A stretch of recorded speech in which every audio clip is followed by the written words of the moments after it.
What's up, YouTube? Welcome back to Coach CB, the channel where we talk about sports and we try to encourage athletes to look at sports as a little bit more than just the sport itself, but to learn from it and to grow from it as a person. So we got a special guest today. Um, she's like literally one of my favorite people in the whole world, and she is just like so nice to everyone. I mean, it's crazy. She's one of the best friends I've ever had, and I'm just glad that she said she would come on here today. So we're ready. Welcome, drum roll, Mar-naye Whittaker, college lacrosse player. How you doing? Doing well, very tired. We all tired. We all tired. It's good to see you. So I just got a couple questions, and we can get right into it. Okay. So first question is, how long have you been playing sports? What sports have you played? I mean, I pretty much know what you play, but the audience don't know. So, and like, what's your favorite? Well, I've been playing pretty much. Well, if you say dance is a sport, I've been doing an athletic thing since like I was 5 years old, 6 years old. So pretty much my entire life. And then collegiately, I play lacrosse, and then I've played basketball, soccer in high school, track and field, anything I could get my hands on, I did it. If I didn't break a bone first. That's cool. Would you say lacrosse is your favorite? I would say I feel like that's a cop out because it's gotten me pretty far and I had to pick a Mhm. sport and I really would love to do volleyball, but I broke my wrist my senior year. So I had no recruiting time in that. So I would say lacrosse is my favorite because I'm still doing it and I'm coaching now with it. So it's been very beneficial. And it's very different. It's not a normal sport. I feel you. I feel you. He said it's not normal. Why you say that? It's not normal because it has such a rich history with Native Americans, Indigenous people, and then on top of that, it's like a combination of all sports. Like it's like basketball, hockey, soccer, all wrapped up in one. It's so confusing, but once you get the basics down, you fall in love with it. Yeah, I feel I got the chance to play it one summer, and it was just like some crazy experience. I was like, wow, this is actually really fun. Like would have never expected it, but once you learned, it was pretty dope. So I see what you mean. And so the next question I got is, you mentioned talking about like you mentioned a lot of team sports like volleyball, basketball, and stuff like that, and lacrosse. And so, what kind of draws you towards those team sports? Like, what is it about them, and how important is that like team atmosphere to you? Um, I guess it was unintentional. On top of that's what's offered when we go to school, like those team sports. So I feel like they trapped us in that mentality of like either depending on someone or being on a team and being the star or whatever the case may be. But it was really unintentional. I just grew up with like siblings, so it was always not me. It was more like we mentality. So I'm used to collaborating with people. So I feel like a team sport you can feed off of people's ideas, you can benefit from, you can learn more with multiple people. Not saying you can't learn if you, what's a single sport like golf, like I mean there's a lot you can learn from any sport, but I feel like you learn more when you can bounce off of each other's energy. So that's why I think I stuck with team sports. Okay, yeah, I like that. I like that. And so, like with that, with a team sport, I feel like the it has to be like a certain amount of camaraderie and like good vibes between the teammates. So like how important is that to like having a successful season or just a good experience? It is 100% top three. If it's not the top of your list for like a team, it has to be in your top three, top five, hands down. Because I tell the girls I coach and what I've been through playing collegiate lacrosse, it takes a toll on you, whether it's lifting, whether it's conditioning at 6 a.m., like who's the early bird in the morning, who gets the team going, or who's a little slump where it's like I feed off of your energy and you're lagging a little bit, or you did bad on your test, so now you're not doing good in practice. Like it's a lot of chemistry that goes into chemistry for teams. It's not just you're one. It's like one mind. It's like, what was it from Drumline? One band, one sound. So it's like you're like one mind, one heart. Like you have to be a well-oiled machine. Like if one person falters, the whole ship goes down. It's a lot. For chemistry is a lot. You need to have it, and it'll show in your games. I love that. I love that, that unity of a team where sometimes we can get mixed up, especially if you start getting really good and you feel like you're the best player, you Yep. can kind of forget that. Get a Um, big head. that's it. And then that actually makes it worse, it affect you in a worse way because you're not using that teammate. So I definitely love that answer. All right. So the next question I got for you is just an open-ended question. What have sports done for you in your life? Sports have given me some of the best and worst moments of my life, but I wouldn't trade it for the world because it obviously, everything happens for a reason, whether you believe like in religion or not, like everything happens for a reason. And I wouldn't be who I am without sports. And like sports and music have been number one for me. So I've met some of the most amazing people and I've met some not so great people, but they pushed my character, they challenged me, they made me check myself, whether it was a good or bad scenario. So sports, I've been so blessed to go as far as I've been able to go far in playing, as well as now like being a coach is just one of my biggest joys, whether I'm having a bad week or not. So I'm very grateful for sports. Yeah, I love that. And one of the things you mentioned a lot is that coaching aspect. And I want to do the same thing. Part of it I do on this channel, and then I want to get a job as a coach too. And I think kind of, at least for me, it's kind of giving back to what sports have done for me, trying to give that to other people. So I think that's really powerful. All right, I got my trusty phone so I can ask these questions, I feel but that. I feel gotta have some assistance. I'm telling you. All right, so I got the next one. What have you learned? This is the biggest kind of idea on my channel is like, what have you learned about yourself throughout your athletic career, and like, do you feel like you've grown as a person? I definitely feel like I've grown as a person. I feel like everyone's, whether they see it or not, you've changed. Like whether it's like your ability on the court, whether you become lazy or you become more determined. Like I definitely have changed. I literally forgot the first part of the question. I answered the ending of the question and I forgot the beginning. What was the first part of the question? Sorry. I I said, what have you learned about yourself? So it's kind of the same thing, but a little bit different. um I've learned that tough times really did challenge me, and I not saying that the high school I went to didn't prepare me for this because you can't always prepare for everything. I got injured my freshman year and I would never want to put any injury on anyone, but like I injured my back and fractured my back and had two bulging discs and a pinched nerve, so I would lose feeling in my legs and it was hard to walk, it was hard to like lay down and sleep because I didn't know where I was going, I just was moving. So I would never put that injury on anyone, but it took a toll on me mentally and my mental health was not okay. It was like fall freshman year, so it was a lot to come into. And that changed my character because I had to really push myself and say it's okay to ask for help, whether it was on the field or off the field. So that was definitely the worst moment that sport has given me, minus breaking my wrist my freshman year or my senior year for my volleyball season. So I missed out for that. That's number two. But number one definitely is my back because it took me out of the season. I mentally had to check myself and be like, okay, do I want to stay at this college? Um, can I push through this? Everyone else is doing what I want to do. And you're sitting there on the sidelines watching people play the sport you want to play. And you're like, I told myself, man, I want to be tired. I want to do those sprints. I really didn't want to do them, but I was like, I want to be tired and complain. So it really pushed my character to be like, hey, if you want it, you got to grind. You got to just take it day by day, get through this rehab. Eventually I did, but it definitely changed my mental strength and my mental toughness. And that's one big thing that I didn't realize I didn't have because I've always been busy my whole life.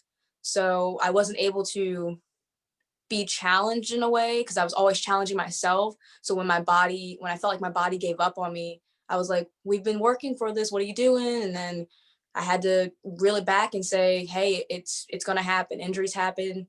You can only prepare yourself so much. So my mental toughness is the biggest thing that changed in my character. And I'm so grateful for that injury. And like I said, I wouldn't change it, but that was the biggest piece. And it made me realize that you can be so impactful, like coaching or helping others on the sideline just as much as scoring that goal. Like, yeah, the stats are great, but it's always that sideline talk and that the things that people don't see. That's what made me be like, okay, made me a better player, I would say. I'm always nice, or like people say I'm usually genuine, but not having to have my athletic ability speak for me, that changed my character.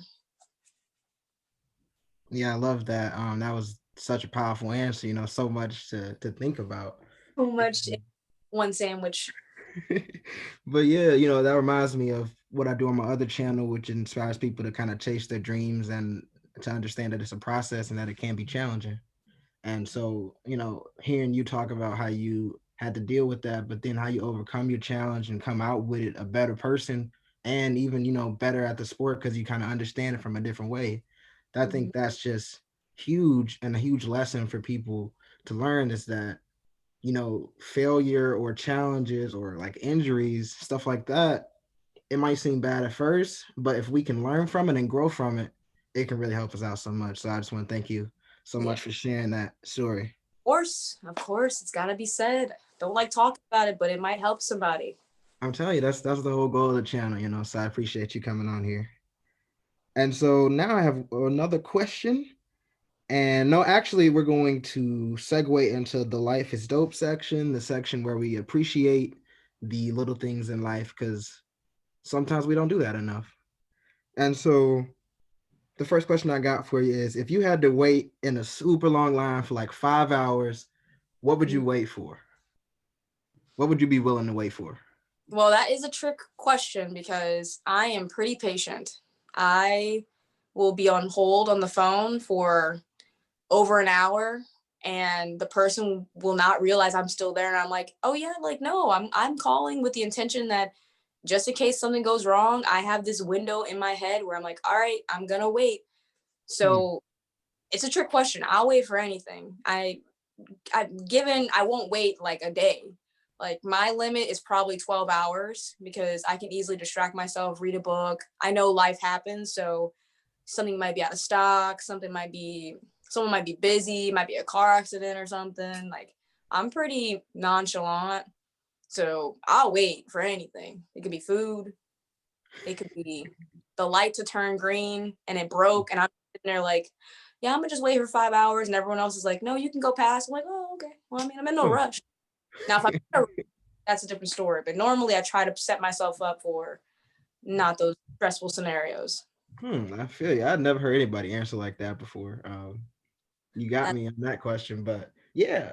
So I'll change the question for you since you're so patient. What what is like the best feel good music that you listen to if you're like feeling down or you just want to feel good that day? uh okay, that is a tough question. Mm, well, if I'm stuck in traffic like I was a few hours ago, I will definitely have a concert in the car and I'll put my phone on shuffle. Or I've lately been missing my dad a lot, so I'll play a playlist where all the songs he liked and he played in the car because he loved to sing. Hmm. So it wasn't even like it needed to be in a good vibe. He'd tell me he would sing when he was like sad, but eventually be like he just sing anytime. So I just play all those songs. And that's like classic 90s, like Tyrese or Bruno Mars. Like he loves like ballad singers, like that type of vibe. So I definitely play those in the car. Anything with long notes, I'm with it. A good bass line is good too. That's cool. That's cool. I forgot that I was supposed to answer the questions too. So, what would Oh, I wait for? I would wait for a PS5 because I oh, can't afford that. So, if it was free, I'd wait for it. And then I'd wait for five. I don't know. I'd wait to probably no, I wouldn't. I actually don't Or a wait that much. flight or something. Like if you're traveling, like if you Mm. had a delay or if you were driving or something and it was like a long like and you're trying to get to your destination, you're traveling for a vacation or something, whether it's to the beach or something small like to an ice cream shop, would you wait then? Um, if I was waiting for like traveling, I mean, I guess I'd Mm, probably wait, but yeah, I have no patience. Like if I'm talking to like the Domino's guy and like they take like 15 minutes, I'm like, I'll just eat something else. Like I don't um, uh, it's always like, especially if someone gets in front of her or if Mm. rest the person before her, she that triggers her even. It could be 10 minutes. She's like, hold up, I was here before them, and then that 10 minutes feels like it was 2 hours. And I was like, dude, calm down. So I'm grateful to be very nonchalant. I could not. That's a lot of stress. I feel like it might not be stress, but it looks stressful to me. I feel you. And then the next question I said, what did I say? I said best feel good music. Yes. I'm just like your dad. I just listen to anybody that sings because like I like to sing. So if you're a good singer, I'll listen to you. Hmm. Lately, lately I've listened to Clouds. I don't know if you've watched Clouds yet, but it's a Disney movie Oh, about Sabrina Carpenter. That's what Mhm. did he like, leukemia or something, some form of cancer, which is always sad. It's always some cancer, but it always turns out to be a good movie, which is also it's like, all right, why can't we hinge from the cancer? But his story's great though. I haven't seen it though, so now you just remind. But yeah, I listened to that song and then I listened to um I like reggae. I haven't listened to it in a while, but I listened to a couple Me. songs from reggae that it just you just start feeling good. Like you can't help but just feel good It when you just listen to that. very upbeat and Mhm. consistent, nice. I feel you. All right, and then I had another question. My phone is tripping, It's but okay. what motivates you to succeed? Mm, I feel like a cop out answer is family, but it's very true. Like I'd never had a younger sibling. My mom wasn't able to, and she lost a baby when I was young. So like that kind of has always held with me. Like I always wanted a younger sibling. So anytime I had a younger cousin that was born, I was like, okay, everything is for you. Mm. And some of them would come see me play too. So that kind of umped up my drive to just make sure I'm a good example for them and that um being the race and ethnicity I am, just to make sure they have someone to look up to and make sure I'm setting I'm just being a good role model for them. So family is a big thing.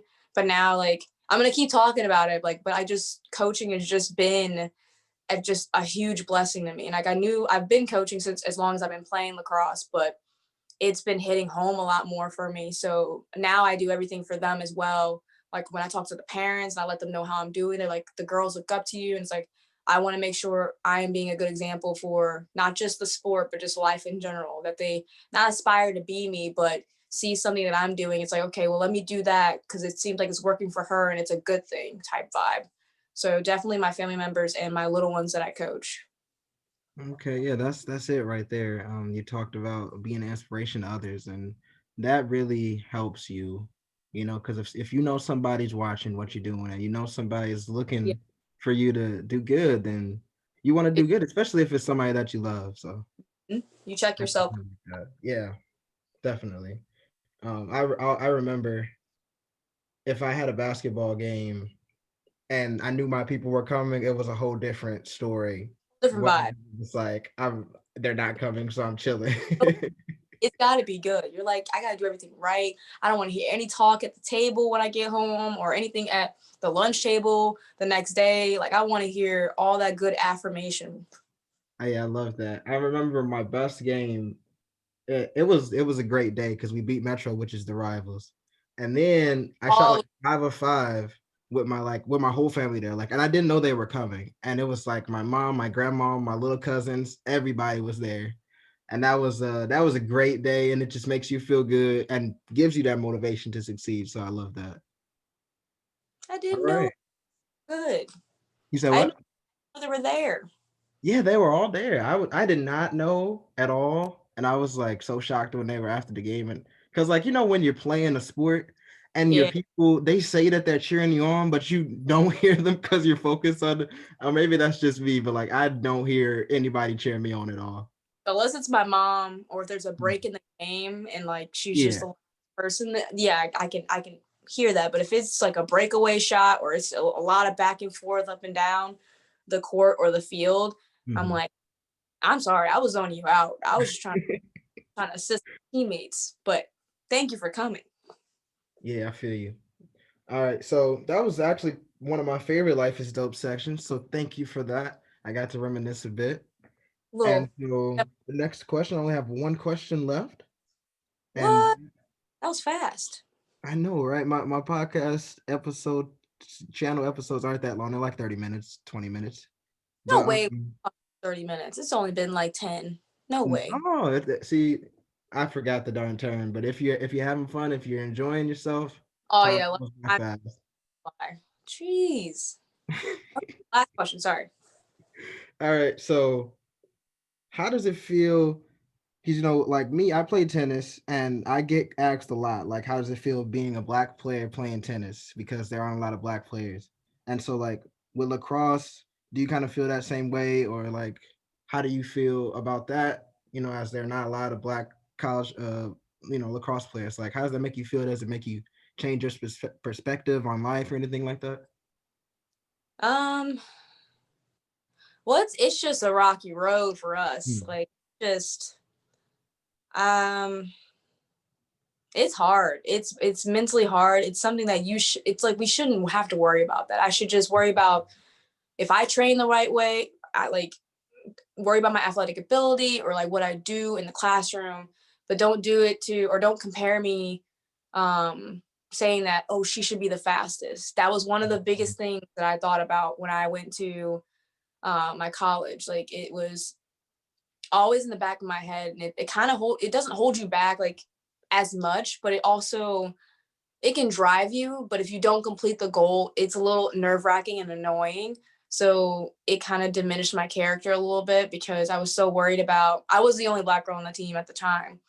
Um unless it was on the track team was full of like it, when I thought they were like exaggerating, but like when I got there, the whole team, except for if you were unless you were German or an exchange student, it was all black. And I was like, oh, okay. But I knew that was not going to be the vibe for lacrosse because like tennis, lacrosse is it's a Native American sport. It's their sport. It's our sport, but it's predominantly white. And then it's always prep schools, and it's so nerve wracking because we have this like once we have the skin color, you're expected to be the fastest. And it's like I wasn't the fastest for some of my mile times. They're like, I remember one girl saying, well, wow, I'm blacker than you. And I'm like, all right. I know, right? I experienced a lot of stuff. Like I experienced the N-word, I experienced just the full comparison. And it was just, okay, I have to not only get a degree, play the sport I love. The sport's helping me pay for college. That's always a burden for any athlete. Be like, okay, I gotta perform well because they're paying me to play technically. And then on top of that, I have to prove. I have to. Why do I have to prove myself on if I can do something because I'm this skin color or I'm this race? This doesn't make sense. So it was. I don't want to say it was a burden, but it drove me and it kept me going. But it was also like it shouldn't have been a factor. It should just be like, hey, if you train harder than me, all right. If I can lift these weights more than you, okay, that's fine. But it shouldn't be, oh, I beat the black girl, or I'm faster than her, Mhm. or wow, I thought she was gonna excel at this. And then it was kind of hard in the classroom because well, I do all right. I do pretty well because I hold myself to a high standard. But anytime I messed up, it was like, oh, she's the dumb black kid. That's how it felt to me, whether they said it or not. So it's hard, like on and off the field. For I feel like not speaking for anyone else, but it was hard for me. So it wasn't fun. It still isn't because I would now that I coach on the side, I worry about my name's like different. So it's not like a Sarah or something like that could be associated with Caucasian. It's Mhm. more, it's a little different, but I still get worried when people read my name and they're like, okay, is she gonna be black? How do I approach this coach? Are they even going to come and sign up for a lesson? Are they even going to want to be coached by me because I'm black? I'm always worried about that and I stress about it. And I'm trying to worry about this lesson plan and how to coach your kid, but I'm worried about, are you going to allow me to do it because of what I look like? And I'm like, are you racist or do you have an opinion about it before you even meet me? So it goes like a lifelong thing. But back to answer the question, it just wasn't fun. It hasn't been fun, but luckily, like now I've had more black teammates. But obviously, we're all different. Just because we have the same skin color does not mean we have the same upbringing. Like I sound a little more proper, so I'm used to being called like white. So that's another thing. So it's a doozy. Not fun. I would not recommend, but I would not change it for the world because I love who I am. I love my family, and those are the only opinions that matter to me. Like any bully or anything of that nature, I just make sure I put it all out on the floor. I make sure I'm doing the best that I can do and not try to compare myself to anyone. So it's a little hard, but tennis and lacrosse, like you said, it's not a lot of us there, but I'm just trying to keep paving the way. And now we're picking up in lacrosse a little bit. There's a lot more women, especially that are playing, that are in the African American community. It's so beautiful to see. Like instead of it being so one sided. So Yeah, thank you so much for that. it's worth the Mhm. wait for sure. Definitely. Yeah, thank you so much for that answer. I was kind of debating whether or not to ask that question because it's powerful and has a lot has a lot to it. Hmm. And it's kind of that type of pressure of like speaking for an entire race type thing. But Yeah, exactly. But it's so like hard. It's so hard to those questions. Like you don't want to answer them because you're just like, I don't want to speak for anyone else, but you're yeah. also, well, I mean, someone's got to do it, and then maybe this will get the ball rolling. Yeah, and it's so important that you have to talk about it. But yeah, like with me, I didn't experience like the discrimination and stuff that you did. And like thinking that I'm faster. But now that I kind of do remember my coach like saying like, you're pretty athletic, you can do it. And I was, and I didn't think of it and to that point. But like with me, I grew up being the slowest guy on the court. Yeah. I was never athletic and I had asthma, so I was tired. Tired plus non-athletic was not really that cool. I built up my stamina, which was good. But yeah, with tennis, as far as playing the sport, I really haven't noticed it as much. Maybe because like tennis only has like 5 guys on the team or whatever, and Yeah. we were all pretty close my first couple years. And I guess I go to a predominantly white school, and so it's like, and I just never really see it as that much. But like off the court and like at home, by me playing like tennis and like I played soccer and stuff in high school, um, the people on my street root for me like I'm a superhero or something. Like if I go out, like if I go to the park and I have a basketball instead of a tennis racket, people outside are gonna tell me like, "What are you doing?" Like Yeah. you're supposed to be practicing tennis. So that's one thing I've noticed is that like since not a lot of blacks play tennis, and I'm thankful that I had the opportunity of like going to McKinley, because we actually had tennis and like the schools that I live by, like for Sean and CA and them, they don't have, nobody played tennis, so they didn't have the sports. So I was Hmm. happy about that. But yeah, I definitely noticed that kind of like superhero aspect. Like, yeah, man, you go out there, you do it, because you're It's a you're flex. different. It's a Yeah. very big flex. Anytime I have my lacrosse stick with me and I like walk up to any like lesson or if I'm walking to like practice or something, it's a big flex. I'm like, yep, I play this. That's me.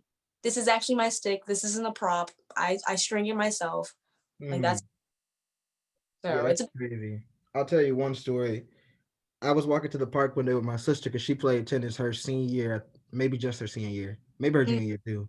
And so we both had our tennis rackets, and like there's this street that has stop signs, but nobody ever stops there because I mean, where I live, nobody stops at stop signs. But sounds when I about tell you, we got to the corner where the street was, we were about to cross the street. We had the tennis rackets in our hand, and I right. tell you, it was a line of like 5 cars on each side, and they stopped before we even got to the corner, and they were like, "Come on!" Everybody was like, "Come on!" waiting for us to cross the street. It was like a movie moment, and I will never forget that. Like how it was so different for them to see us with tennis rackets that they were like all just like, In "You go awe. ahead," like They you better said we go don't ahead across the street. get So that bring was you. definitely important. So yeah, thank you guys for watching and listening to this powerful episode. We had Mar-naye Whittaker, college lacrosse player and coach, come on to talk about her life story, her experiences with race and lacrosse, her experiences with challenges and sports, and how that made her a better person and a better athlete. And so I'm just so thankful that she was on here. Do you have any more words or advice just for the people? Um, Take it one day at a time and always think next one, whether it's on the field, if you play a sport, or whether it's off the field and it's something with your job or school, just keep keep moving forward. That's all. That's all I gotta say. Thank you, thank you. If you guys like this video, we have a bunch more interviews like this on the channel. We have one with Josh Johnson of Webster University. He talks about his life, and Jordan Price, a star volleyball player. We also have a couple coaches on here, so go look at those videos. Click the link at the bottom of the screen. Thank you, thank y'all for everything. Thank you so much, Mar-naye, for coming on. Thank Be you. awesome, y'all. Be awesome. Enjoy life. Deuces.